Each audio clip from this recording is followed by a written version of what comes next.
Toyota Camroad Liberty tahun 2000 dengan transmisi automatik dan 4-wheel drive menggunakan enjin model 5L dengan 3000 cc.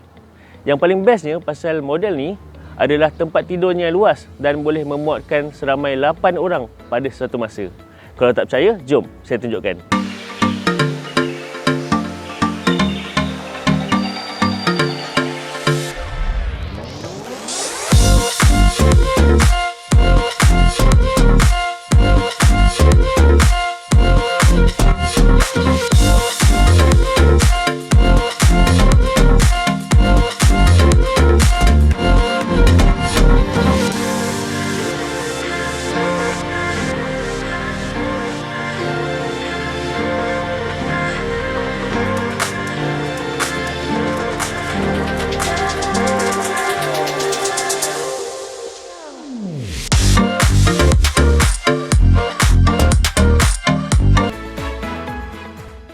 Kat ruangan belakang dia, okay, dua orang kat sini. Satu orang atas, satu orang bawah.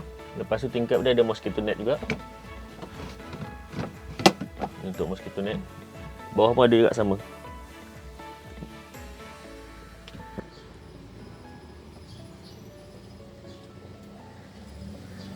Peti ais dia sini.